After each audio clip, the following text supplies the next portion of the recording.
You're listening to Women's Issues, Women's Voices here on 89.5 KOPN Columbia, your community radio station here in the heartland in Columbia, Missouri. Women's Issues, Women's Voices is a group of rotating hosts. And on the last Monday of every month, Victoria Day and I host the Goddess Hour. And tonight, we usually feature a different goddess every couple of months, just to give everyone a flavor of who this goddess is and the stories and the culture behind her.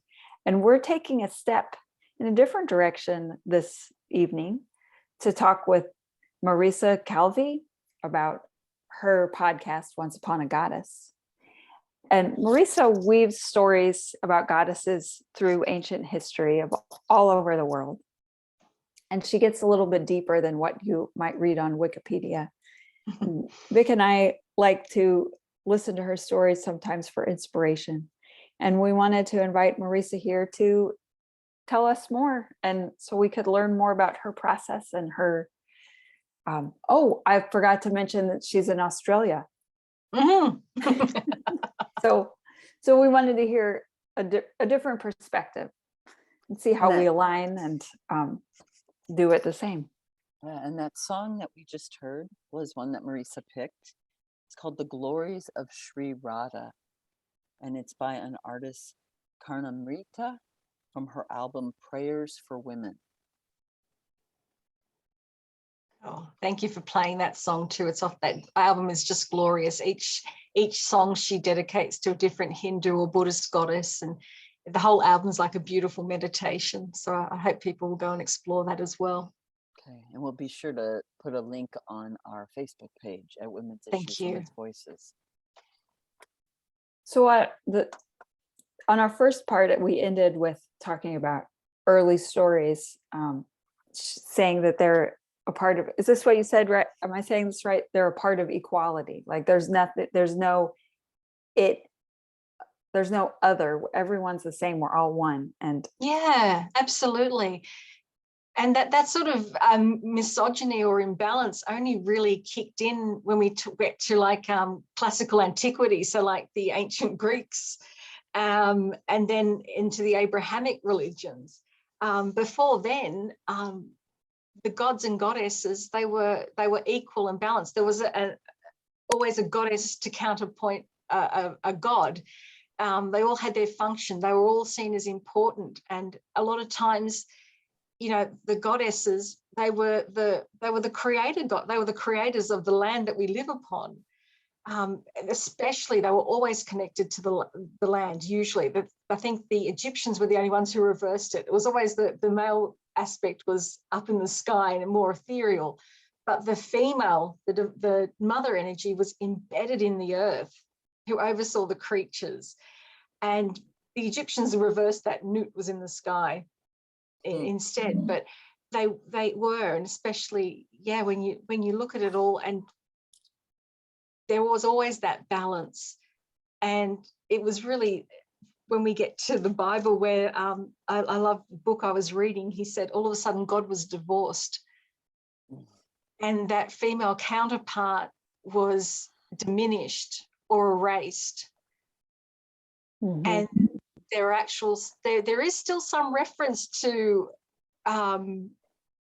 God's wife, who in biblical terms would have been called a Shera or Astarte. But usually those references are being told that she's no longer relevant, and it's to do with the closing down of her temples. So, yeah. Kind of like the missing mother in fairy tales. Yeah, exactly. So it is quite sad. And when we get to the story of like Adam and Eve, and I love when, you know, you guys probably, I don't know, I grew up thinking Eve was the first woman in those biblical stories, and she wasn't. She was in fact the third. she was the third of Adam's wives. So we have the story of Lilith, who was created as Adam's equal. They were both created from the clay. When we get into Eve's story, Eve was a rib taken from Adam, so she was a part of him. But when we start off with Lilith, she was created as his equal. And when she wasn't going to have that equality honored, she was, well, she wasn't banished, she left. I do love the fact that in that story, she left on her own terms. And she, you know, she goes off and she has her own children with one of the angels. And the result of that is she's demonized. And she's also erased. We don't really get talked too much about her. And I love this, there's this other story too, that apparently there was a second wife. And when God took the rib and made her, Adam was so repulsed he couldn't interact with her. So that's why. So I don't know what happened to her or where she went. So then apparently that's why God had to do it while Adam was asleep. Take the rib and just go, here you go.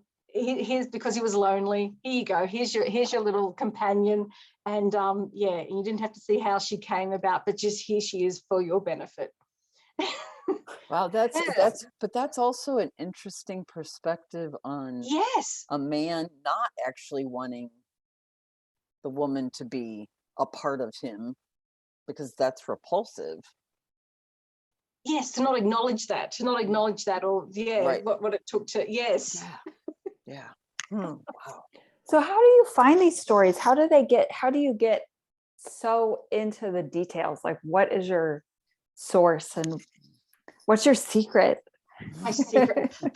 Will you be disappointed when I say Google? It really the great is. goddess Google. The great goddess Google. It is about it's I will acknowledge there have been some incredible people before me to gather the information. Yes. Sitting here in especially in the last few years when you can't really go to libraries and things so easily, it has been just searching, and you sort of have to be a bit clever about not just accepting the first few things you find, about really digging through and like you said, going beyond Wikipedia, finding that there are some great books around as well. If you search them out on the history of the goddess, there was a wonderful book I read by Edward Dodge. He was actually researching references to cannabis and hemp in the Bible, and all of a sudden he went, whoa, there are some references to goddesses in here. Why were they diminished? So he went back to the Paleolithic era, and he then sort of started to sort of research, well, okay, how were the goddesses talked about in each culture? Who were the goddesses? How were they worshipped and revered? How did that all of a sudden come undone? So there's a few books out about that that are well worth the read. There are some amazing books out there. I've only really gotten to the tip of the iceberg with them about, you know, not just this is what happened, but why did it happen? Yeah. Yeah. Why? Yeah. Why were these stories hidden? Why were they hidden from us? Why were they hidden? And the only, for me, the only answer to that is power and control. There really is no other reason for it. Well, and I mean, I do believe that it, as we said, you know, maybe even off recording, but that that when we look at the stories, like when you're telling the story of Lilith, I could really hear like this question in my head of, okay, so God's created everything else, and in everything else there is a masculine and feminine aspect, because it is the coming together of those two things that then create life. And whether that's a flower, you know, whether that's a mammal, and so like it's in it's in the very nature of nature for there to be two halves that make a whole. Yes. And then we somehow have, it's about controlling nature, it's about controlling the land, it's about controlling the narrative. Controlling the narrative. Yeah. And that's the power that might not be explicit in us telling these stories in your podcast and our radio show of why that's an act of feminism. And the thing is, feminism, and Corri and I've talked about this before, feminism is not about women being over men. It's about restoring the equality that existed within our DNA. Yeah. Yeah. And just like spirituality isn't about like worshiping or talking about and celebrating the goddess, isn't like we're trying to replace or have power over the God spirituality, but we are learning, we're bringing light, we're bringing awareness to the fact that there are feminine stories and there are goddesses out there. Yeah, exactly. And to me, I always come back to the word balance as well. You know, we're out of balance. We need to get the balance back. And that's just going to, it's going to benefit everything. It's going to benefit nature. It's going to benefit politics. It's going to benefit culture. To get that balance back, where that equal voice, and that's going to, we need that from the Indigenous peoples as well, as masculine, feminine.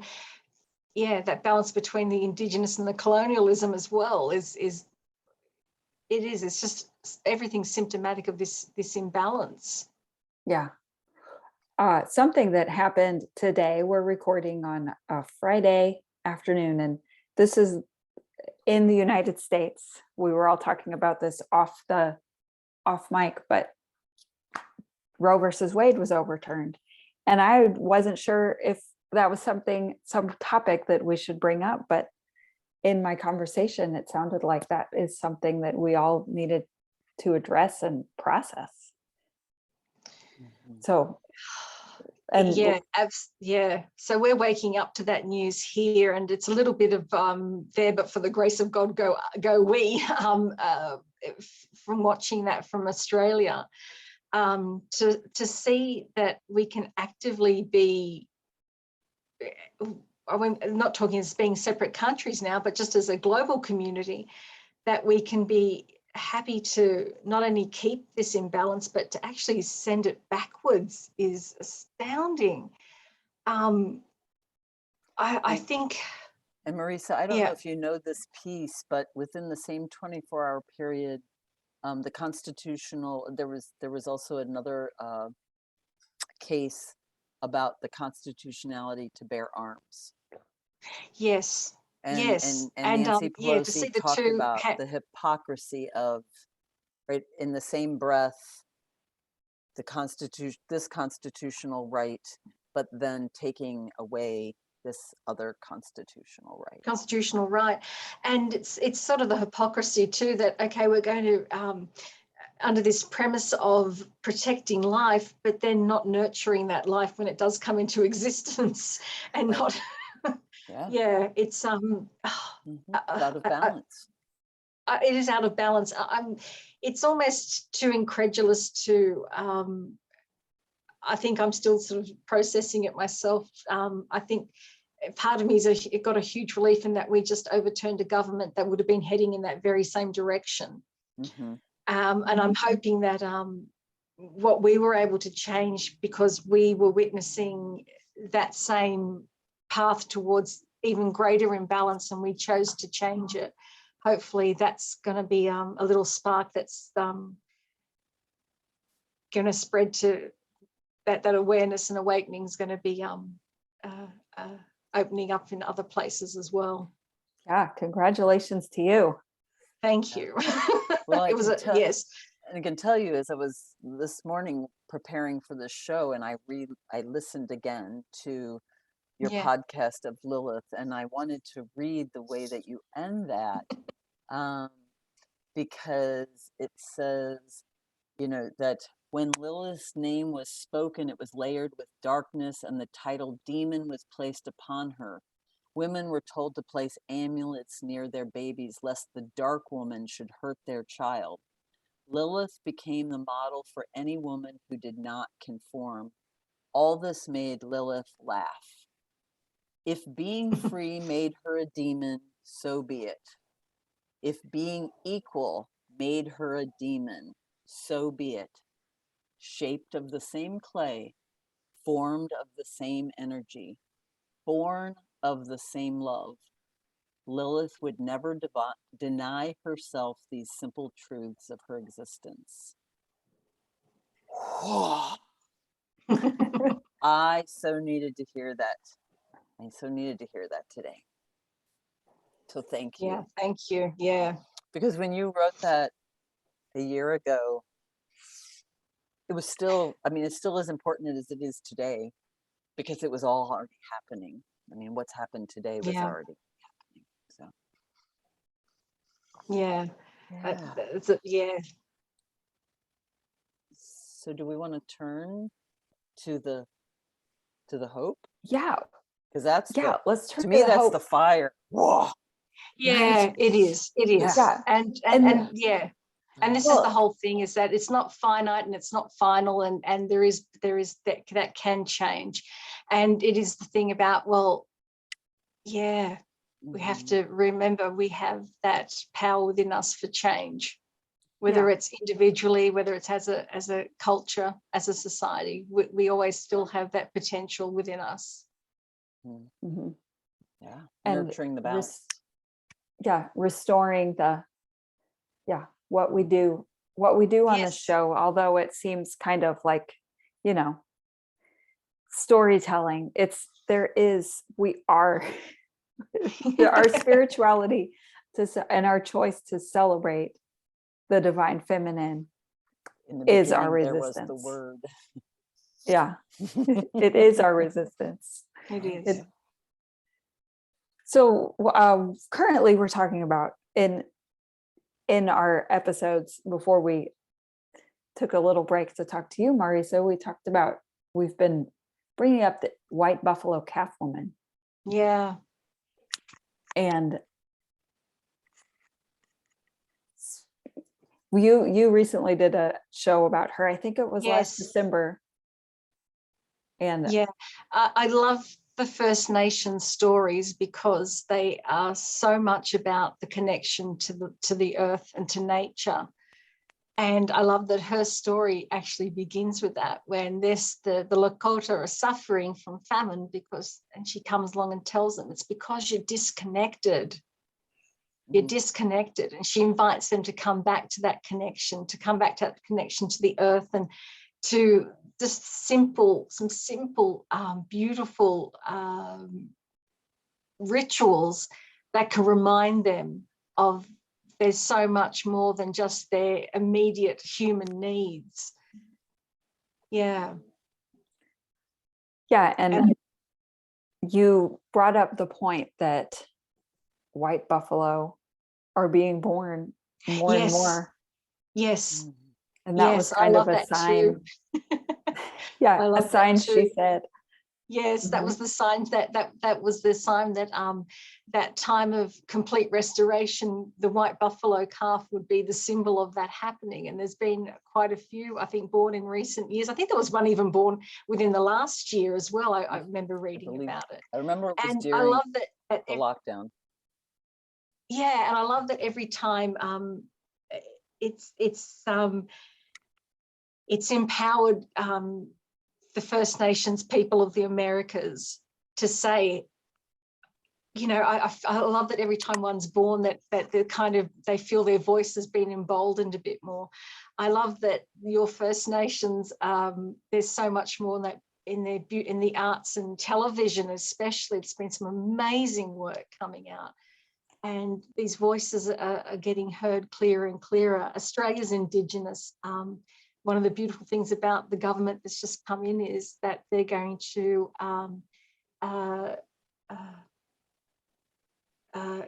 put into government what they call the First Nations voice, where First Nations people will be consulted on policy change, on anything that will infect the environment. It's a wonderful step towards some more balance. Corri, what was the name of that article that we talked about in our last show? Ooh, Paula Gunn it's by Allen. Paula Yeah. Gunn Allen. It's called "Who's Your Mother?" Yeah. The Red Roots of White Feminism.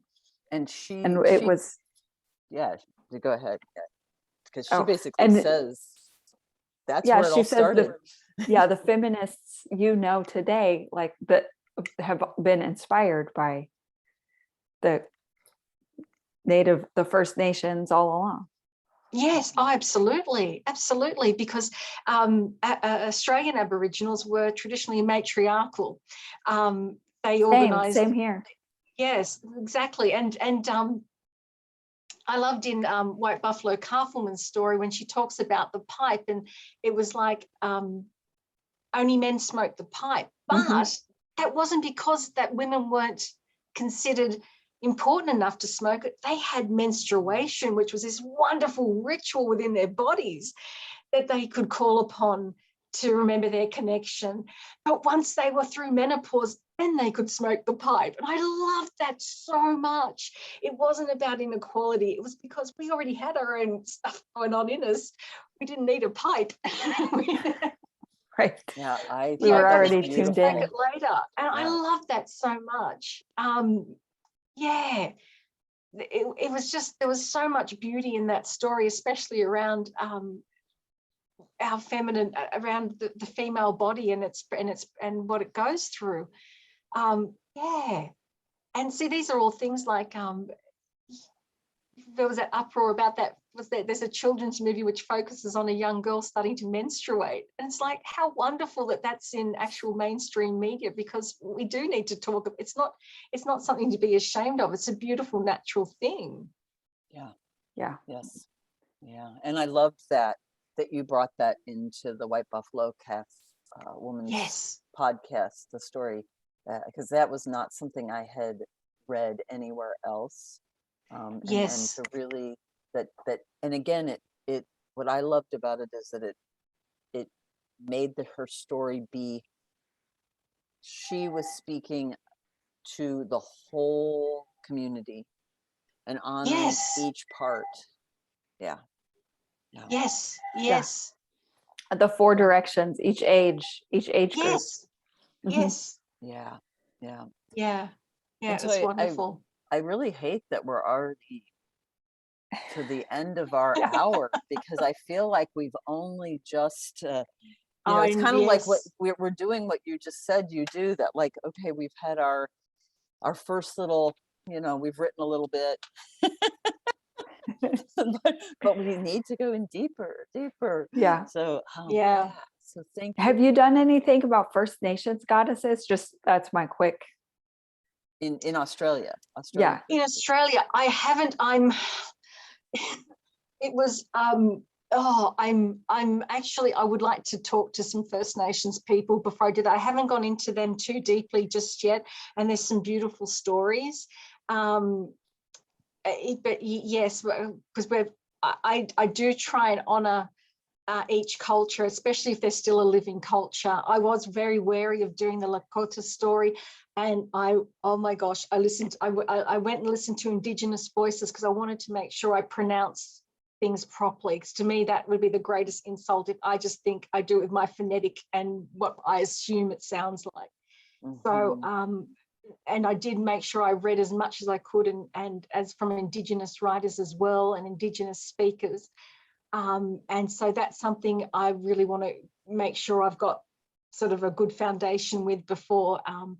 But I am looking forward to doing some Australian Indigenous stories, because they're remarkable.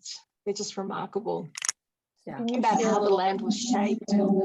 Since we're going out with a song that you chose because it honors the Indigenous peoples of Australia, can you tell a little bit about the song "My Island Home," about the artist and the song? It's wonderful. It was actually originally written by Kev Carmody, who was an Indigenous musician and writer. Christine Anu, who's also an Indigenous woman, She did her version of it, and it's become quite iconic. And I love it because the essence of the song, she's singing about being in the city, but missing her connection to the land, missing her connection with her people. I know when we traditionally think of Australian Indigenous, we think of them in the bush or in the outback, but there's also wonderful island people as well. And so this is particularly speaking about the island culture, which would be around the north of our country. So I love it. And you'll hear this line where she says, I'm holding that long turtle spear. Like she's on the boat and she's ready to hunt. But there's that beautiful image of like, she can just close her eyes and take a breath and she's back in that energy and back with that connection, no matter where she is. And so it's a beautiful, beautiful song. And it really captures the essence of what it is to be connected to the land and connected to your culture and your heritage. And yeah. What a great way to end this Thank you. interview. Thank you so much, Marisa Thanks, Calvi. Marisa. Thank you Once so upon a much for having me. This has been just a delight. And thank you so much for finding my stories and wanting to know more. God bless you.